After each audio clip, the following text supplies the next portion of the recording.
Olá pessoal, estamos hoje no 11º estudo do livro A Coragem de Ser Imperfeito. Estamos agora no capítulo 6, página 135, que é o compromisso perturbador, ousadia para rehumanizar a educação e o trabalho. A Paty já vai entrar aqui para a gente começar esse estudo. E é um dos capítulos assim que eu mais gostei de estudar, porque é um tema que eu já busco informação há muito tempo, é algo que vai de encontro também ao que eu acredito e que eu vejo acontecer, que sigo bastante referências, né, que falam sobre esse assunto também que envolve a educação e a área profissional e como que uma coisa interfere totalmente na outra. Então é um estudo muito legal da gente fazer.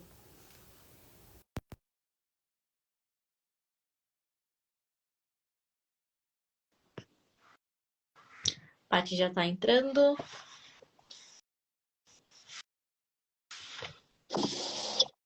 Oi, Paty. Tudo bom? Oi, tudo bem? Bem. Então estamos hoje no primeiro estudo.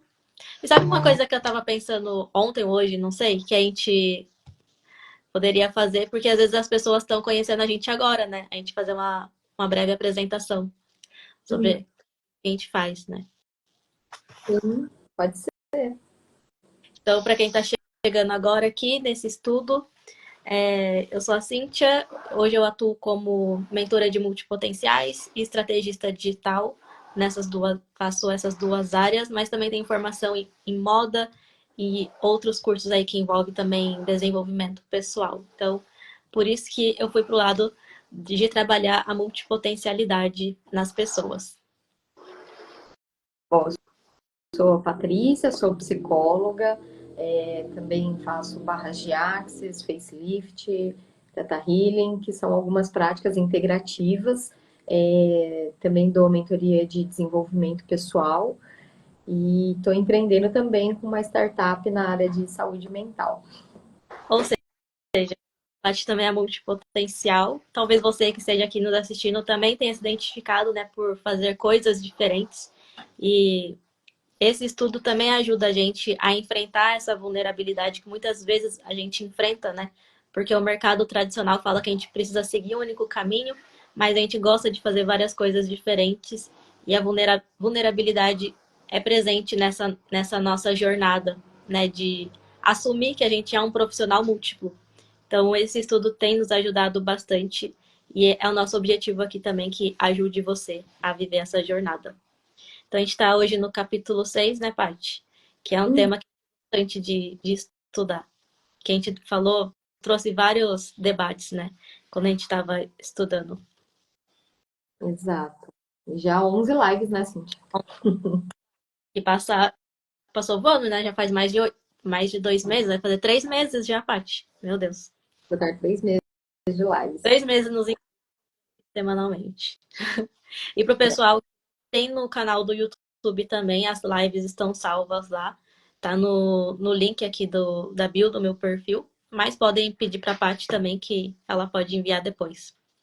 Exato. E está sendo muito rico, né, todo esse estudo e contribuindo muito com a gente, né? A gente fica, em geral, 1h30, 2 horas estudando antes para poder trazer, né, os conteúdos que a gente traz aqui, né? Então, para a gente está se enriquecendo muito, né, com relação a esse estudo, né? Então, vamos lá? Falar. Tá dando umas falhadas para mim de vez em quando, se.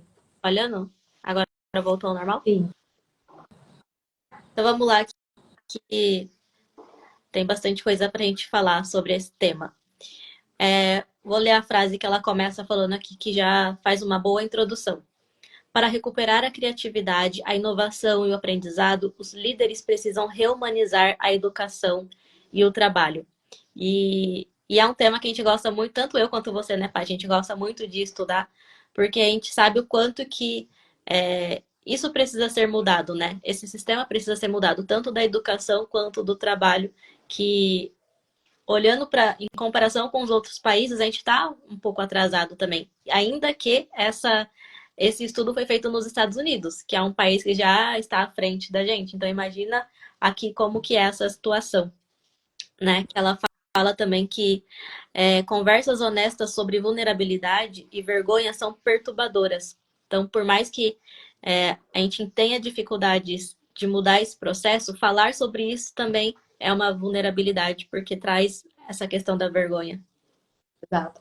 Então, ela fala muito, né, sobre a importância de líderes e professores trabalharem mais com essa temática, né?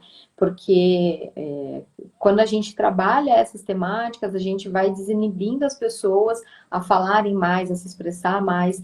Tem até uma parte do livro, né, anterior que ela fala que o que mata, né, a inovação dentro das empresas é a vergonha, né? Então, quando as pessoas têm vergonha de falar, quando elas têm vergonha de se expressar e de trazer as ideias que elas possuem, essa inovação dentro dessa empresa, ela está sendo morta, né? Então, que a gente precisa estimular cada vez mais que os líderes e professores estimulem as crianças a falar, a se posicionar, a trazer mais as suas opiniões e as suas ideias. Porque às vezes a partir de uma fala de alguém, né, que a pessoa acha que não tem nada a ver ou que não é uma contribuição, pode surgir algo muito bom, né, um projeto muito bom a partir de tudo isso, né? Uhum. E hoje a gente vê muitos adultos que enfrentam a timidez, né? Que ainda não conseguem expor aquilo que pensam, as suas ideias, e quanto que isso é um empecilho na vida profissional também, né? Na época da escola, a gente até pode achar normal que a criança não consiga se expressar, mas se não é trabalhado isso desde a infância, com certeza na vida adulta vai ser prejudicial. Eu lembro que na escola eu tinha muita vergonha de fazer perguntas quando eu tinha dúvidas, principalmente, né? Às vezes até para responder a chamada eu tinha vergonha porque eu não queria ser vista. E só depois da adolescência, quando eu já estava na faculdade, que eu comecei a desenvolver melhor a comunicação e de perder esse medo de fazer perguntas, né? Provavelmente porque eu trabalhei isso fora do ambiente escolar, porque acho que se dependesse do ambiente escolar eu não teria desenvolvido, porque realmente não é incentivado, né? E muitas vezes quando a gente fala algo na escola, é natural que outras crianças possam dar risada também, porque é uma cultura. Então, realmente é um trabalho que ele precisa começar desde cedo.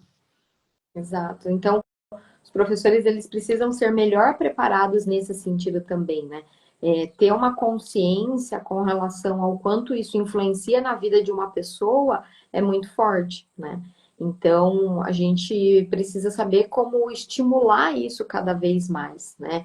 Estimular que as pessoas falem, que elas tragam, né, sugestões, ideias, e que desde criança ela possa se expressar, né? Então, se ela se expressa e de repente ela é ridicularizada dentro da sala de aula e o professor que é a autoridade ali e a pessoa que pode contribuir também para o desenvolvimento dessas crianças, se ele não tiver um posicionamento adequado, ele pode inibir que essa criança fale novamente, né? Então, se cada vez que ela falar, que ela se posicionar, ela se sentir ridicularizada, a tendência é ela se fechar cada vez mais, né? Então, por isso que é tão importante o papel, né, da educação nesse sentido, né? Uhum. E acho até legal o pessoal que está assistindo aqui, seja no ao vivo ou depois no YouTube, né? Que possa compartilhar também, né, as experiências para enriquecer aqui o nosso estudo, para que a gente possa conhecer também a história de quem está assistindo aqui esse estudo, porque provavelmente já passou por uma situação parecida. Sim. Tem ela fala, que ela explica o que é líder, que eu gostei bastante, que é talvez até hoje a melhor definição sobre liderança que eu já encontrei.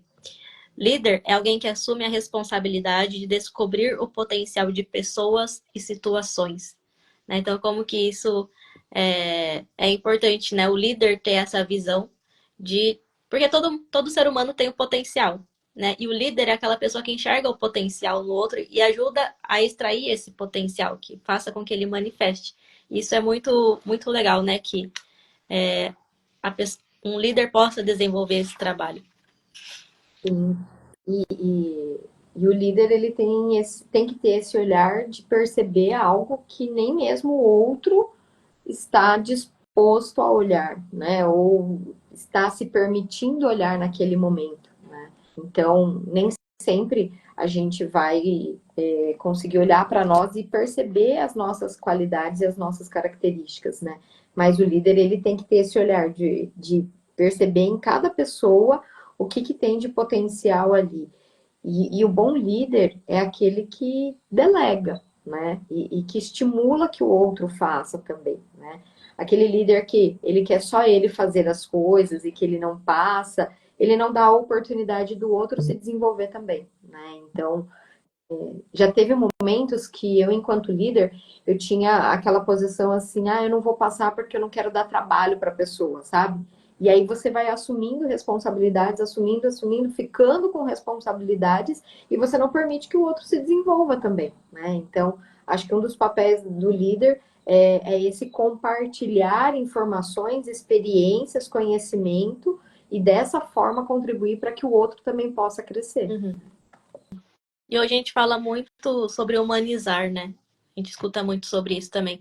E acho que o líder é sobre isso, é você ter esse olhar atento ao outro, ter essa sensibilidade, né, de humano mesmo, de ver o outro com essa atenção e perceber o que ele tem ali de qualidade, que muitas vezes nem ele mesmo observou, e ajudar a ele a desenvolver, como você falou, delegando as funções também, né, atividades.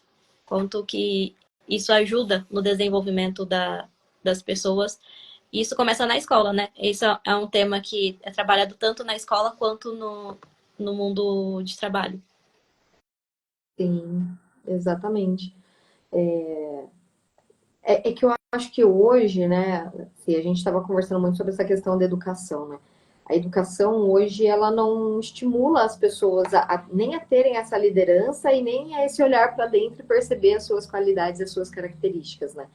Então, eu acho que hoje a gente precisava passar por uma reformulação muito forte e intensa dentro da Uhum. como um todo. E já sabendo que né, nem sempre é possível isso, a gente precisa também, às vezes, ter esse olhar e fazer com que, por exemplo, né, as crianças que a gente tem acesso, ou os adolescentes, que a gente vai estimulando cada vez mais isso neles, né? Então, dentro das nossas relações, dentro daquilo que a gente vive, porque a gente percebe o quão é importante esse olhar para dentro e perceber as suas qualidades, as suas características, para que depois você tenha autoconfiança suficiente para poder se desenvolver nesse sentido, tanto da liderança quanto de você saber se posicionar na vida e poder contribuir com as boas ideias que possam surgir, né? É, eu acho muito bonito, assim, quando a gente vê uma pessoa se desenvolvendo, né? Uma pessoa que não conseguia se expressar, que não conseguia se apresentar em público e depois de um tempo você vê essa pessoa, né, com um desenvolvimento, com uma oratória, tipo, que ela consegue mesmo se apresentar para as pessoas, que ela tirou aquela armadura. É muito bonito de ver, assim, e eu tive a oportunidade já de acompanhar algumas pessoas nesse processo, né? Eu vivi esse processo porque eu fui essa pessoa, né, que eu não conseguia falar, e depois eu tive também a oportunidade de fazer o mesmo com outras pessoas, né, que eram assim como eu. Então, é uma das coisas, assim, que eu acho mais porque você sabe que a pessoa tem um potencial, mas você não consegue ainda visualizar ele manifestado. E quando você visualiza, aí você confirma, né, aquilo que você já tinha percebido, que todo mundo consegue, por mais que a pessoa não demonstre, em algum momento, se ela for incentivada, se ela for estimulada, ela vai conseguir. Exatamente. Eu acho que. Eu lembro, né? Também do relato de uma moça que, quando ela chegou e pediu para contribuir dentro de um grupo que a gente tinha de voluntários, e ela chegou falando assim: Olha, eu sou muito tímida, né? Mas eu gostaria muito de poder ajudar, até para poder me desenvolver com relação a isso, né? E, e justamente por ela ter sido tão bem acolhida ali no grupo, por ela ter começado a se desenvolver fazendo outras coisas, né? Depois de 3 meses, a gente teve a oportunidade de ver ela em cima do palco, né? Fazendo algumas palavras. E o dia que ela chegou, eu lembro que eu fui apresentar ela, apresentei para uma, duas, três pessoas. Na quarta, eu falei, ai, não, não, não, hoje já fui muito, né? Será que pode deixar para a próxima semana? Tamanha era a vergonha que ela tinha, né? Com relação às pessoas. Então, quando você está num ambiente seguro, num ambiente onde você se sente confortável, onde você percebe que as pessoas estão ali para te estimular e a crescer cada vez mais, e ela vai vendo que está todo mundo crescendo junto, ela se sente confortável para fazer isso e dar um passo além, né? Então, por isso que é tão importante, dentro do ambiente da escola, quanto do ambiente de trabalho, a gente criar essa atmosfera de segurança e de conforto entre os participantes, né? Sim. Alguém aqui que esteja nos assistindo, né, que tem esse sentimento de vergonha e que não consegue muitas vezes se expressar, seja no trabalho, né, seja no grupo social, que tem vontade de falar. Muitas vezes a gente tem vontade de compartilhar nossas ideias, né, de contribuir, mas fica travado, não consegue falar. Então, se alguém que está assistindo passa por isso, né, saiba que é super possível fazer essa mudança, de você sair dessa posição de vergonha e conseguir se expressar. E é uma questão de realmente ter esse ambiente, né? Encontrar esse ambiente com pessoas que você confia e que você possa aos poucos entrar em ação, porque sem entrar em ação a gente realmente não consegue, né? Fazer essa mudança. Então é esse conjunto, não é só o ambiente, né? É você também ter a iniciativa. Então é super possível. Tenha essa certeza. Exato. E aí, aqui continuando, né? Tem um relato que ela fala assim, né? Que ela perguntou para um empresário, né? Qual que era a maior barreira para a criatividade e a inovação, né? E diz que ele ficou pensando por alguns instantes e ele respondeu: não sei se isso tem um nome, mas sinceramente é o medo de lançar uma ideia e ser ridicularizado e menosprezado. Se estivermos dispostos a passar por essa experiência e sobrevivermos a ela, depois virão o medo do fracasso e o medo de estarmos errados. E aí ela vai falando, né, que isso, na verdade, já é essa vulnerabilidade, né? Que é esse medo de você estar vulnerável perante a opinião dos outros, você estar vulnerável perante ao que os outros podem pensar a respeito daquilo que você está colocando, né? Então, muitas ideias morrem por você não se sentir confortável em colocar, né, as suas ideias ali, né? Uhum. E aqui ela finaliza esse trecho, né, falando assim que o problema é que as ideias inovadoras geralmente parecem loucas e o fracasso e o aprendizado fazem parte dessa evolução.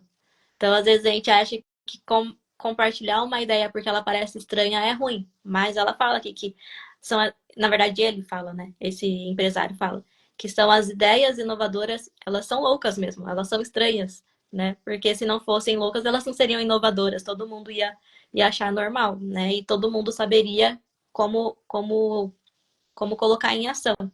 Mas a gente sabe que não é assim, se a gente pensar nas maiores inovações da humanidade, elas foram consideradas loucas no início, né?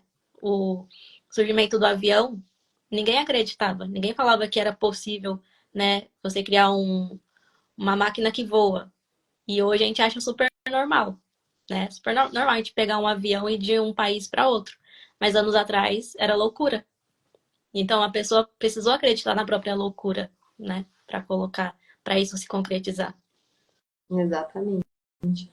E às vezes a ideia que você vai dar, né, ela realmente ela tem ela pode ser muito extraordinária, vamos colocar assim, né? Mas às vezes ela vai sendo lapidada e a partir dessa lapidação você vai chegar na ideia ideal, né? Verdade. Então é o falar. Quando você fala, quando você se expressa, quando você coloca para fora, você está dando a possibilidade, a oportunidade disso acontecer, né? Agora, quando você não fala, você está matando às vezes possibilidades infinitas que poderiam acontecer de melhorar o mundo, né? Então, eu acho que a gente não pode deixar que a nossa vergonha diminua a possibilidade de a gente trazer boas ideias para o mundo, né? Então, que a gente possa se expressar cada vez mais, né? E aí ela fala aqui num trecho, né?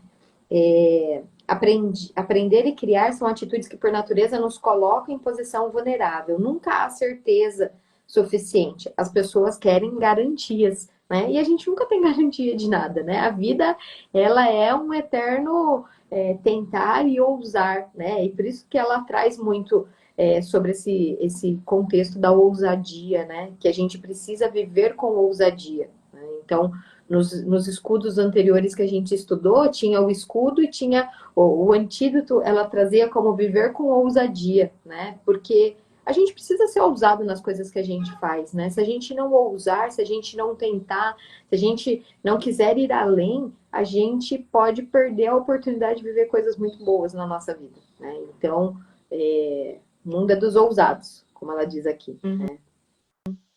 Essa questão de não ter garantias, eu que estou na área do marketing, é muito difícil a gente trabalhar com ideias que você tem a garantia que vai dar certo. É muito sobre testar, né? Testar coisas diferentes. E não tem como a gente inovar realmente nessa área da publicidade sem ousar. Não tem como. Eu sempre lembro, assim, de uma história, quando cai nesse assunto, eu sempre lembro do filme que fala sobre como que foi a construção do tênis da Air Jordan, né, da Nike, que foi uma coisa totalmente assim ousada, porque eles queriam contratar o Michael Jordan para fazer a campanha, mas era bem no início da carreira dele, assim, né? Ele nem era tão famoso e ele cobrava, o cachê dele já era muito alto. Então a empresa teria que investir muito alto para pagar para o Michael Jordan fazer a campanha e não teria garantias de que seria um sucesso, porque ele estava no início da carreira. Mas o cara insistiu, o cara do marketing insistiu muito nisso, porque ele acreditava, ele tinha essa visão de que o cara era diferente, né? Que o atleta era diferente, que seria um sucesso, e ele insistiu. E convenceu a empresa toda a fazer, e foi realmente um sucesso. É um sucesso até hoje, né? Depois de acho que 20, 30 anos do lançamento do tênis, ele ainda é um dos mais vendidos do mundo, né? E foi o que fez a Nike realmente crescer. Então, uma pessoa precisou acreditar para convencer a empresa inteira que aquilo ia dar certo, né? Ele precisou ter essa ousadia mesmo, todo mundo indo contra o que ele acreditava. Então, pessoas assim marcam a história, né? Fazem história. Exato, exatamente. E aí, aqui, um pouco mais para frente, né, se, no livro, ela traz o relato de uma menininha, eu acho que ela estava ainda, acho que ela era bem novinha, né, eu não estou conseguindo achar aqui, do ensino fundamental, na verdade.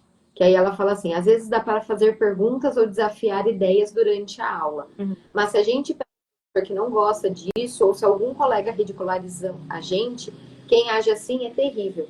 Acho que a maioria de nós acaba aceitando que o melhor é manter a cabeça baixa, a boca calada e as notas altas.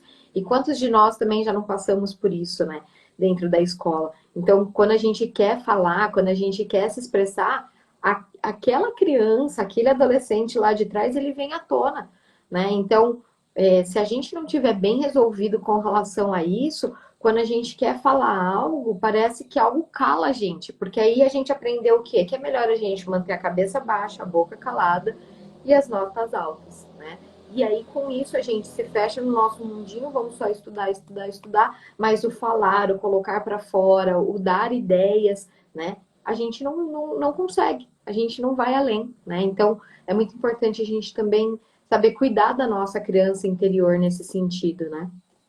Qual é o nome do Ivan? O Ivan, bem, A Coragem de Ser Imperfeito, da Brené Brown, que é o livro que a gente está estudando. Acho que depois a gente coloca também aqui na legenda, né, Cid, do coisa a gente deixa aqui também. A gente já passou da metade do livro, mas ele tem as lives anteriores estão salvas no canal do YouTube também. E algumas estão aqui no Instagram também. A gente sempre. Exato. Então, acho que é isso, né? Se a gente tá, né, estudando ontem, acho que a gente viu muito essa provocação realmente, né? Tanto na questão da educação quanto na questão das empresas, né? O quanto é importante a gente estimular, né? Essa manifestação realmente, tanto por parte dos alunos, é, quanto por parte das empresas, no sentido de olhar para os seus colaboradores e perceber que ali tem um potencial muito grande, né? Então, quanto mais você estimula que os seus colaboradores tragam ideias, tragam sugestões, você parar para ouvir, né? Isso é muito importante, porque é quem está na ponta, é quem está ali fazendo as coisas no dia a dia, né? Então, às vezes, fica muito só na alta gestão e você perde a oportunidade de ouvir as pessoas que estão na base. E às vezes ali está borbulhando de ideias, e eles querem falar, eles querem contribuir, eles querem ajudar a empresa a crescer. Mas se a empresa não tem uma cultura de ouvir os seus colaboradores, às vezes a gente não consegue, né? A gente não permite que isso aconteça. Uhum. Talvez nas empresas que são mais novas, assim, né? Que já nascem com essa cultura mais inovadora, é mais fácil, né? De trabalhar isso com os profissionais, com os funcionários.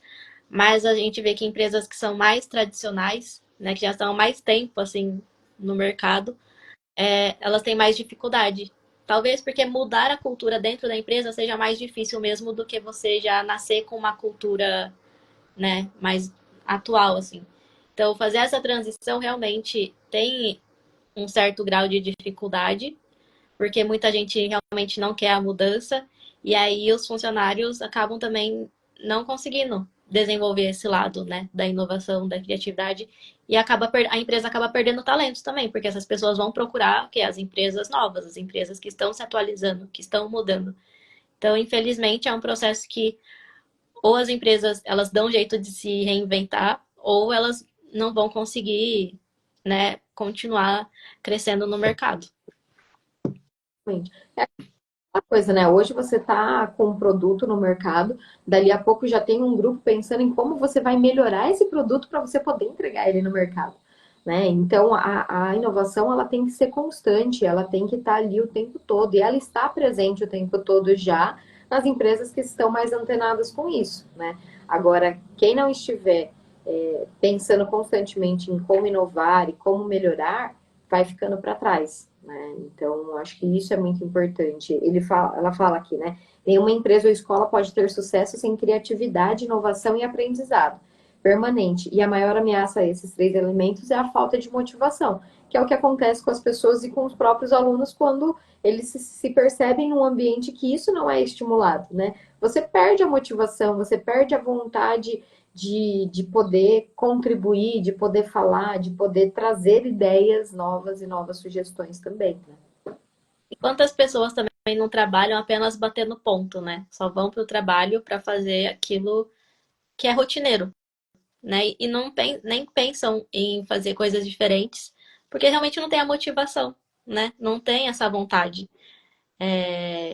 E acaba ficando sempre tudo igual. E muitas vezes isso também leva ao tédio, né? Algumas pessoas ficam acomodadas por um tempo, mas depois elas começam a entrar no tédio. Que, puxa, nada de novo acontece na minha vida, tá tudo sempre igual. Mas também muito vem dessa cultura, né? Que uma coisa relaciona com a outra. Tipo, você tá no mínimo 8 horas no trabalho, vivendo um trabalho que você não sente motivação. E com certeza isso vai afetar a sua vida pessoal. Você vai voltar para casa com essa sensação e vai repetir isso na sua vida pessoal, né? Porque ela até fala aqui no livro que uma coisa está interligada na outra, a gente não separa, né, as coisas. Então, quanto que a gente precisa também estar atento para aquilo que a gente está vivendo no dia a dia, na nossa rotina, né? Será que o trabalho que eu tô hoje tá me estimulando, tá me motivando? Porque senão vai chegar uma hora que a gente vai ver uma vida sem sentido, uma vida com vazio. Sim, exato. E aqui ela fala, né, que para poder recuperar a criatividade, a inovação e o aprendizado, que os líderes eles precisam se comprometer a reumanizar a educação e o trabalho, né? Então ter esse olhar humano, esse olhar empático, ele é muito importante, né? Uhum. E depois ela traz a questão da vergonha e o medo, né? Eu acho que é. Deixa eu ver se é essa parte. É. Que a vergonha produz o medo. Ela diminui a nossa tolerância à vulnerabilidade e, com isso, atrofia a motivação, a inovação, a criatividade, a produtividade e a confiança. Então aqui ela traz essa introdução de como que o medo e a vergonha têm essa relação, né? E aí depois ela já fala como que isso também tem a ver com o bullying que muitas vezes acontece dentro, tanto da empresa quanto na escola. A gente ouve muito sobre bullying na escola, né? E pouco a gente se ouve falar sobre bullying nas empresas. Mas ela traz um estudo aqui que fala que 85% dos homens e mulheres que ela entrevistou já passaram por episódio de vergonha desse tipo. Então é um número muito grande, né? 85%. E quando a gente estava estudando, eu até comentei com você que eu tive muito pouco tempo assim no CLT, então eu não tenho tanta experiência, né, nesse ambiente de ter essas vivências assim que ela cita aqui no livro. Então, muitas vezes eu lendo aqui, para mim parecia tipo cenas de filme, tipo histórias que a gente vê em filme de tão absurdas que são, mas que realmente, infelizmente, acontecem de verdade, né? E e isso é até bom a gente estudar também para ter empatia, né? Pelo que as pessoas nos relatam. Quantas pessoas hoje enfrentam burnout e muito provavelmente tem influência disso também. Sim, sim. Assim, aí também, né, eu busco estudar muito, né, com relação a essa questão da saúde mental dentro das empresas, porque, né, trabalho também dentro dessa área. Então, a gente sabe que isso não é difícil realmente de acontecer, né? Tem até relatos de amigos, de pessoas próximas, né, que passaram por situações assim e que trazem o sofrimento que é de quando você tem um processo assim, né? Às vezes de humilhação pública, né? Então, hoje a gente vem sendo melhorado cada vez mais essa questão dos cuidados com a saúde mental, até porque a gente sabe que a gente. Uma pessoa que ela não está bem emocionalmente, ela não vai render da mesma forma, né, dentro do seu ambiente de trabalho. Então, hoje as empresas elas estão cuidando muito mais da saúde mental dos seus colaboradores. Estão muito mais atentas, né? E hoje a gente tem até uma lei que traz um selo para as empresas que cuidam da saúde mental dos seus colaboradores, né? Então, hoje a gente sabe que muitas pessoas, elas abrem mão de um trabalho caso elas não sintam que ali elas estão sendo valorizadas, que ali elas estão sendo tratadas como elas gostariam de ser, enquanto pessoas, enquanto profissionais, né? Então, hoje, a gente tem uma nova forma de ver isso também, mas ainda acontece em muitos espaços, né? Essa questão de assédio moral, né? Então, a gente precisa estar atentos com relação a isso e ter os devidos cuidados, né? Porque isso, novamente, mata toda a cultura da empresa e pode matar toda a inovação ali dentro, e isso pode fazer com que a empresa pare de crescer, né? Uhum, Estiver atenta com relação a isso. sim. E esse livro ele foi escrito já tem mais de 10 anos, né? Foi em 2010. E ela comenta aqui no livro que isso já estava começando a melhorar um pouco essa situação, porque as pessoas estavam falando mais, né? Expondo mais aquilo que acontecia. Então eu acho que hoje está sendo bem mais falado, né? Porque estava no início, assim, das mídias sociais, quando ela escreveu, e hoje a gente vive com a mídia social, né? Então é muito mais fácil da gente expor aquilo que acontece e realmente todo mundo ter um conhecimento maior. Então, eu tô acompanhando mais pelo LinkedIn nos últimos meses e eu vejo que lá as pessoas realmente comentam, lá elas realmente falam, né, sobre o ambiente de trabalho, coisas que elas não concordam, coisas que não são legais, que fogem, né, do ideal. Então, aqui, né, no Instagram a gente não tem muito acesso a isso, mas no LinkedIn eu vejo que é muito explorado esses assuntos e que é uma ferramenta também que pode ajudar a melhorar isso, porque as empresas vão começar a ficar mais atentas, né? Puxa, né? As pessoas estão expondo, não dá mais para eu fazer sem ninguém ficar sabendo o que está acontecendo. Então, eu acho que isso é uma evolução muito importante. Sim. E aí ela fala aqui, né? Culpa, fofoca, favoritismos, apelidos pejorativos e assédio são comportamentos indicadores de que a vergonha impregnou a cultura de um lugar, né?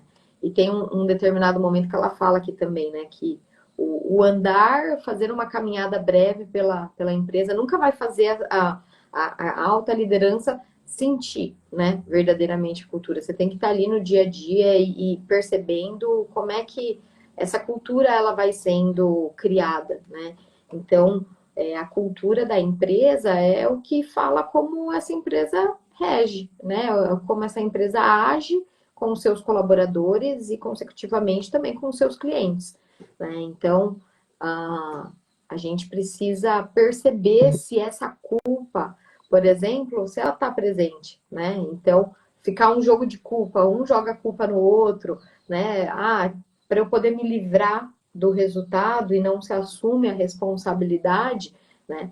Então, tem que ter esse cuidado, porque isso vai inibindo, né? Vai fazendo com que as pessoas vão perdendo e se desmotivando cada vez mais, né? Como ela falou ali atrás. Mais pra frente, ela até fala, né, em relação à culpa, que é como se fosse duas faces da mesma moeda, né? A culpa e a vergonha. Porque a pessoa que está apontando o dedo culpando as outras pessoas, ela também tem um sintoma de vergonha. É um sintoma de vergonha você culpar os outros, né? Então, às vezes, a gente vê uma pessoa, se depara, ou a gente é essa pessoa, né? Ou se depara com a pessoa que fica culpando. Então, a gente também tem essa percepção de que é uma vergonha por trás disso, que ela tá sentindo, por algum motivo, né? Então, como que esse estudo, ele vai muito além daquilo que tá explícito, assim, né? Que tá na superfície e vai muito a fundo na, nas emoções do ser humano. Realmente. É que quando a pessoa está se sentindo culpada por algo, né?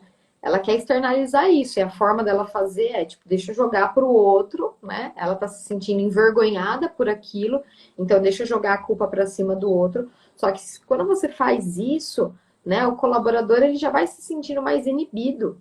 Ele já vai olhar e vai falar, primeiro, você perde o total respeito do seu colaborador, né? Você perde a admiração dele. Quem que admira um líder que não assume a sua responsabilidade e que quer jogar a culpa em cima dos colaboradores, né? Então, são pequenos detalhes que vão sendo construídos, toda essa questão cultural da empresa, né? Da cultura da empresa, quanto a forma com que as pessoas vão se relacionando, né? Então, acho que deu para fazer um resumo, né, assim, de tudo aquilo que a gente leu, daquilo que a gente falou, senão a gente começa a ficar meio redundante aqui, né? Mas é isso. É muito importante a gente estimular, a gente ter um ambiente humano, tanto nas escolas, né, quanto nas empresas, e ao mesmo tempo ir estimulando cada vez mais as pessoas a se expressarem, a falar mais, a dar ideias, a dar sugestões, para a gente poder criar um ambiente cada vez mais acolhedor e inovador, né? A partir disso, a inovação ela começa a permear o ambiente também, né? Uhum, sim. Eu acho que se alguém também que está assistindo e se vê nesse ambiente, né, que não tem essa, esse espaço para trabalhar isso, né, para se desenvolver nesse sentido, é uma oportunidade também para começar a pensar em mudanças, né? Se aqui eu não estou satisfeito, existe um lugar que eu vou me sentir mais adequado, que eu vou me sentir melhor. Então, já começar a se organizar, né? Fazer uma organização, um planejamento para uma transição de trabalho. Não de carreira necessariamente, né? Mas de trabalho mesmo, para que você possa se desenvolver. Então, é importante a gente perceber o problema e, em seguida, ir em busca da solução. Exato.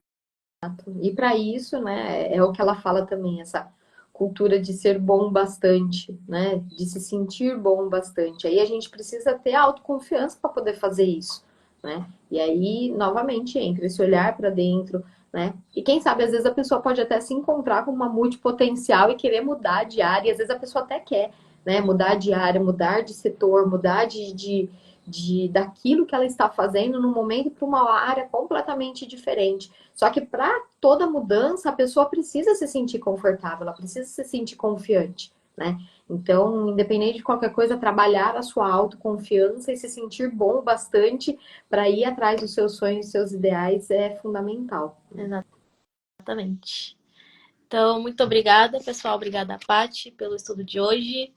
Espero que vocês tenham aproveitado também, aprendido aqui com a gente, porque a gente sempre aprende muito, né, Paty? E semana que vem a gente tem o próximo estudo. Deixa eu ver o que é o tema. A gente vai continuar no mesmo capítulo, né? Porque ele é grande, o capítulo 6. E o próximo subtema que é a cultura de esconder a verdade. Então a gente vai para o 12º estudo. Vamos falar sobre esse tema. Então, até semana que vem. E tenham todos aí uma ótima semana. Muito obrigada. Obrigada, Si. Até semana que vem.